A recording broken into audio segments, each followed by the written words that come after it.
Hello, this is Scott from Leo Starfire. This is Amanda with Starfire Apothecary. Please check out our stuff on YouTube, on Twitter, and on Facebook, and on TikTok. We're all over the place. We are, and if you are watching this on YouTube, be sure to give us a like and click that notification bell so that way you know when we're always uploading new videos. And be sure to subscribe.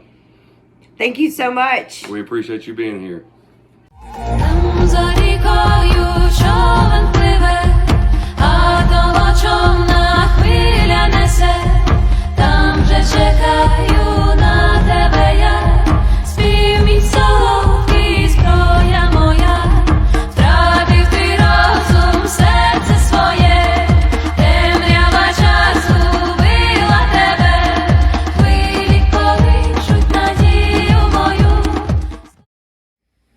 Hello, so our latest video is on elderberry, and as you probably already seen on Facebook, we've been very steadily harvesting elderberry, preparing for the cold and flu season in the winter ahead.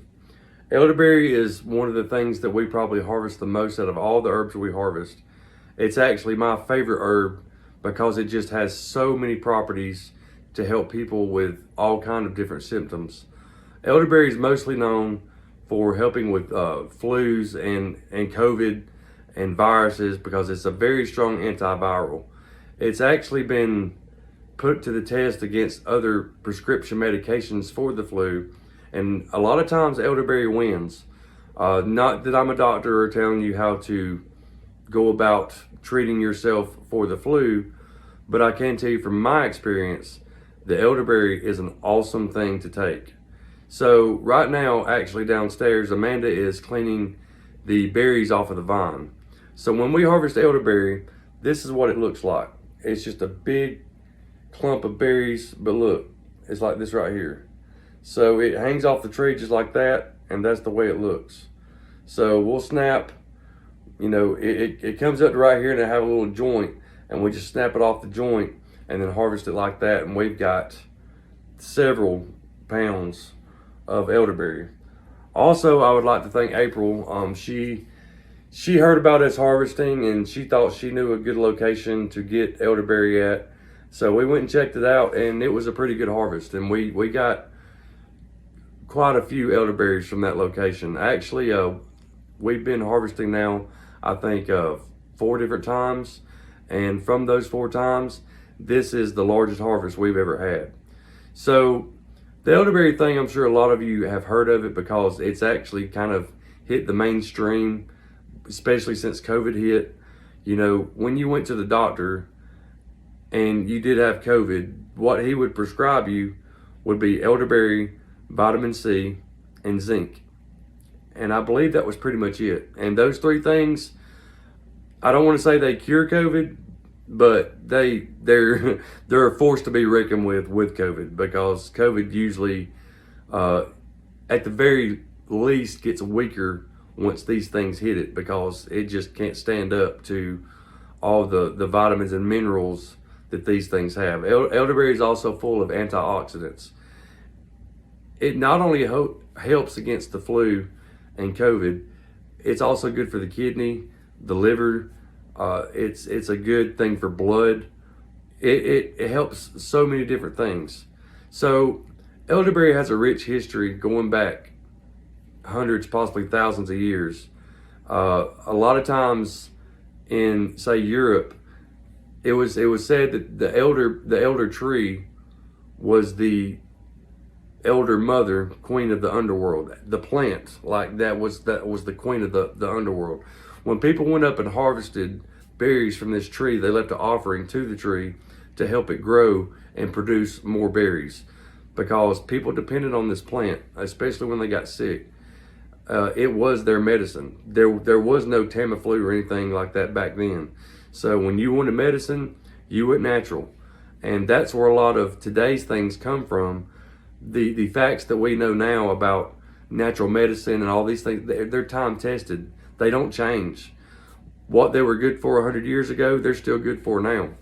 And another great thing is they don't have the side effects that a prescription medication has, just like everything natural. Now, there may be some select few people that are allergic to it or something like that, and usually when we prescribe things like this to people, we look into those things. So I'm not going to get into that here.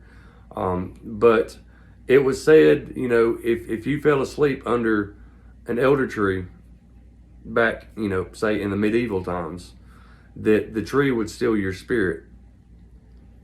If a baby laid in a crib that was made out of elder wood, then it would steal the baby's spirit. So like there's some dark things to elder as well.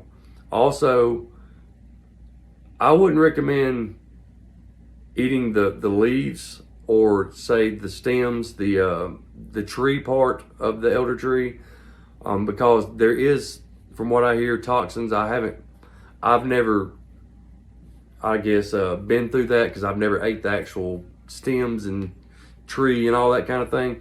The berries to me are completely safe. Now, I'm not going to tell you to go out and eat 2,000 berries, but like from what I understand, we've been giving elderberries to people for generations, or I say generations, for years, you know, for a long time. And as humans, they have been giving elderberry to people for generations. I've never seen any type of side effects. I've never even had any negative reviews. Most everybody that drinks the elderberry tea that Amanda makes, within sometimes minutes to hours, they're already feeling better. So it can help you out quite a bit. So going back to the folklore, and you know, we don't necessarily subscribe to the Christian spirituality, but the elder does cross with the Christian spirituality. It is said that when Jesus was set onto the cross was made out of elder. The elder has a big tie-in with the afterlife, so I guess that kind of makes sense. Also around that time, people would take the elder berry or whatever, and they would make it, or the twigs, they would make it into a cross and wear it somewhere on their person, and that was kind of like an amulet of protection from darkness, evil, witchcraft, what have you. So the elderberry protects you not only, you know, by being a medicinal plant, but it also has some spiritual things that protect as well. So anyway, I hope you enjoyed this video. I just wanted to kind of give you a FYI, like this is a little bit more about this plant. And we'll be having it probably for sale soon on Starfire Apothecary. Amanda makes it every year. The first couple years, we didn't harvest it enough, and we ended up running out of it. So after that, we started harvesting, you know, more, and we found more places. And when we do harvest, we leave some behind for Mother Nature. We leave some behind for the birds. When we go to harvest, we don't ever like to just leave everything bare. We just take a portion and leave the rest, and that's our way of being respectful to Mother Earth. So anyway, hope you enjoyed this video, and I can't wait to see this thing go live, and I can't wait for y'all to try this elderberry tea. So get in touch with Amanda in Starfire Apothecary, and she'll be glad to blessed be, and I'll talk to you soon. Hey, what's going on? So today we are going to harvest elderberry. We always do this as a family, and we go out to different places. We have 3 different routes that we take. One route is in Cleburne County, and the other 2 routes are in Calhoun County. So we've already hit Cleburne County up. I think we got around a quarter pound of elderberries or so. Yeah, there's so many more though. And that's something else. Like when we You never have too many. When we go harvest stuff, we don't just like leave everything bare. Believe it or not, the biggest thing that's our opposition when we're harvesting is the birds. The birds eat elderberries up. So we don't take all the elderberries off the elderberry trees, but we do take a fair share. But anyway, so something else, elderberry flowers the first week of June. So if you're riding around anywhere and you know what to spot, then you can find elderberry trees. Their flowers honestly are like the color of pollen. It's like really dingy yellow looking, but then the flowers fall off pretty soon. And so it's like you've got to mark, you know, there's an elderberry tree, there's an elderberry tree, and then remember where they're at, because the flowers are going to fall off, and then you can't identify them as easy. So yeah, because the berries are dark. They are. Very dark, almost like black cherries, but they're really small. Over the years, we've found routes because as I drive around a lot of times, or this has been going on for several years. We started harvesting elderberry long before COVID was even thought of. Like elderberry fights viruses, it's an antiviral. It has a lot of the same chemicals as Tamiflu. Of course, now Amanda will get a hold of it and she'll kind of spice it up and she'll put different herbs in it for different things. But we'll get to that part later. But so today we're going to Calhoun County to harvest more elderberries, and when we get back, we'll do a video to show you how many we got. And there's going to be clips after this one to show you like a little bit, like to show you what it looks like. Unfortunately, we can't show you what it looks like when it flowers because it's already past that time. We're sitting at the very beginning of August, and now it's the harvest season. So, we got Lunasaw, and all those wonderful adventures coming up as far as, everything. The Sabbats are concerned, and it's my favorite time of year. So yeah, like she said, there's Lunasaw, which is around the first week of August, and that basically activates the harvest season. So the first thing we always harvest is elderberries because berries, like I said, the birds will eat them up anyway. So we try to get out there as soon as we can, and that's one of the first things we harvest. Then she stocks them. We try to keep them in stock throughout the winter because the flu season's coming along pretty soon, and elderberries really help fight the flu. Yeah, and I mix mine with local honey, so that way you're gonna have a better. Sorry, my arm is getting tired. You dip below the camera. So I use local honey in the mixture too of elderberry syrup that I make, so that way if you can desensitize yourself to the local pollen, as in like put it right in front of your face every single day, then you will have allergies. So the best way to combat that is to take a teaspoon of local honey every day, or you can drink the tincture. And like I said before, there's a lot more in her elderberry tea and elderberry syrup than just elderberry. She puts a lot of different stuff in there to kind of fight not just the flu, but other things as well. But we'll get to all that stuff later. So yeah, I just want to make a video. This is the starting of the day that we're going to harvest elderberries. Like I said, we've already made one harvest. We'll make another one today, and then we'll make one more probably next week or maybe the week after. So there you go. We'll see you soon. Blessed be. Y'all have fun. Okay, so we're at our first location. Actually, we went and got some breakfast, and we're starting to harvest some of these elderberry. So I'm going to try to show you what they look like before we pick them. So here we go. See how they're all spread out, and the darker the berry, the dark berries are the ones you want because those are the ripe ones. This tree's been picked through quite a bit by birds. You're telling you about? Yeah, the birds. So what I do is I can see all this comes. Now some of those are green, but we'll sort through all that. You just bend it. Try to do this one-handed, and it comes right off. And we just take the whole thing and then put it in our bag. And we do that over and over and over and over. And then after a while, you'll start getting lots of volume. I'm sorry about the camera angle. I can't really see the picture, so I'm just trying to do the, yeah.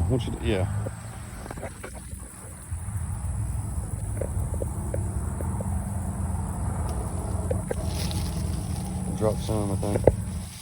There you go. Oh, that braid's right there, babe. All black. Yeah. So the darker the berry, the more antioxidants that it has. I mean, obviously you don't want to eat, an unripened banana. As Tupac used to say, the blacker the berry, the sweeter the juice. That's it.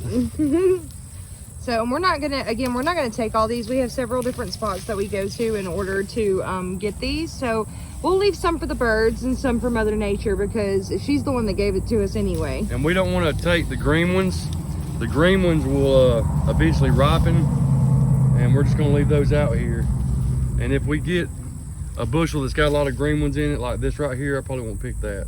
Or I might not pick all of it anyway, but I'm gonna leave that one. And I'm gonna show you later how to harvest these off the stems too, because it's really amazing with this berry. Whenever you get all those berries off, the veins that they grow off of, they actually look like lungs. The main arteries and vessels that run through your lungs. So I mean, that should just tell you that it is, you know, it's good for you. It's really good for your lungs.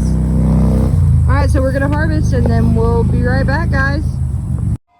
Okay, everybody, so we went and harvested elderberries this morning, and I'm about to show you how to remove them from the stem.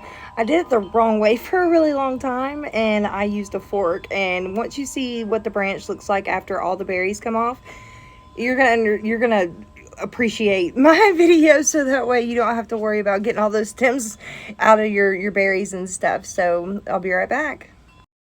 So for the next part of this video, we're going to get these berries off of these stems, and you see like they're really heavy because the berries are so ripe.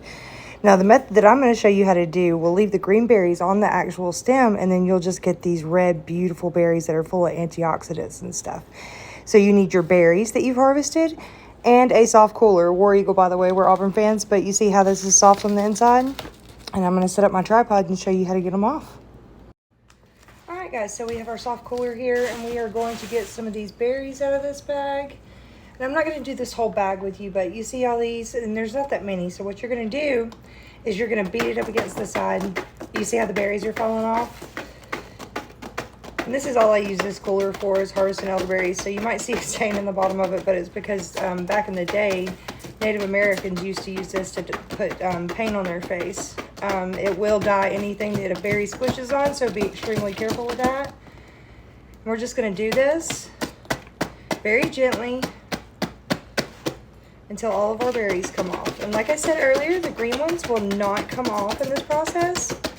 And generally, the more berries you have on a branch, the better. And you can just go through here with your fingers and get the rest of them off. But what I use both methods while I'm using this cooler. But you see all these little stems? I don't know if the camera can pick that up, but yeah, there we go. These little stems right here, it will end up all in your harvest if you do not use this method. Like I said, I used a fork before. And here, let me put my hand behind. There we go. Okay, so like I used a fork before, and all those little stems at the end right there would get all in my harvest, and I'd have to go back through and not only pick out the green ones, but I'd have to pick out those little stems too, which was a pain in the rear. So I'm gonna harvest these berries, and I'll come back and show you, tell you how long it took me, and I'll show you my harvest. Okay, so I'm not sure if y'all can see this, but there's still some berries on this stem, and they're either green or light pink, and that means they're not fully ripe yet. So when you're doing this shake method, they will not fall off the stems. So you might have a couple of darker ones on there that have, you know, just hung on a little bit too long, and you can just pull those off with your hand and put them in your container. Okay guys, so I am just now going to be able to show y'all how much I've gotten harvested, you know, so far this year. This process has actually taken a while, so this is the end result. So when you get done, you know, getting your berries loosely in this container, then what you're going to do is put them in a colander with a cheesecloth in it, so that way none of the berries fall through. And then you rinse them off, because like we said, they're bird food. So imagine what birds do after they get full. So yeah, and then you just keep them in the freezer, and you can make tea out of them. You can make, there's a ton of stuff you can make out of them. Like I said, they make really good paint. So whatever you could probably dye your hair with them. There's no telling. But all right guys, well there's this, and then probably in a little bit, I'm going to be showing y'all how to make the elderberry syrup. I think that's going to be its own video. But y'all have a wonderful day. Okay guys, so what we're doing right now is we're rinsing our berries, because like I said, birds get full and birds do what? Okay, so if you have any green ones, then get them out. I have a strainer in my, hold on a second, let me see. Okay, so I have a strainer in my sink, and so I can get all these green ones out. You don't have to get them all, because a little tartness to a little sweetness adds a little spiciness. So we're going to rinse these, and then we're going to dry them off, and we're going to store them. So stay tuned. Blessed be. Okay, so we have emptied these from our colander into this bag, and I added it to the previous harvest that we had this year. So we're looking at 3.3 pounds. So just how awesome, they're black cherries, they're beautiful, and you know, you can roll your hands through there and you can get the stems out. You can do this as So we just got back from our third harvest of the year, and we hit the jackpot. So I'm gonna kind of show you what we have going on here. First of all, I would like to thank April. She's the one that showed us this harvest spot. So I'm gonna turn the camera to her now. And April, if you want to say anything, you can. Hi. I don't know what to say. Okay. I'm excited. That's it. So guys, you see how black these are? Oh my gosh, these are the most ready elderberries to just pop right off on the stem. And then check this out. This bag, no joke, is slap full. And we just bent down the sides to show you just how much we got. Just the first spot So, of the day. oh my gosh, we're going to be able to make so much medicine out of this. I'm so excited, and she's going to be able to make so much medicine out of this. So we're good to go. Y'all have a blessed day. Okay, so in Scott's further video where he was talking about elderberry and the effects of it and everything, this is just one. Zoom on top of that, Shay. This, no, don't zoom, but put it on top of the berries. Oh. Okay. Let's back up a little bit. There you go. So this is a huge 30-gallon trash bag full of elderberries. Shine it down here. So there's that, and then we're gonna come over here. And we're gonna show them this bag. And that's what I'm working on now. And whenever I say that's what I'm working on now, shine that in there. You see all these loose berries? I'm getting them all off the stem. So I have a lot of hard work ahead of me, but there's lots of medicine to come from this. Thank y'all. Blessed be. Okay, everybody. So we just wanted to do a quick thank you for watching our videos. We appreciate everybody, and I hope you enjoyed the video. This has been kind of a long one. It took a while to shoot. We went to several locations, and we got a lot of, I guess, mini clips in here. So I hope you found it informative and educational, and maybe you learned something from it. There's going to be more videos to come, though. So you've seen the elderberry video now. So if you have any questions about that, you just let us know. And on the next video, we have some transits coming up in astrology. So that might be what our next video is about. We're gonna try to do a video maybe every other week. It just depends on how things go, but you know, we're busy folks. But anyway, hope you enjoyed the video. Thank you for watching. Yeah, and don't forget to like and subscribe. Love you all. Blessed be. Blessed be.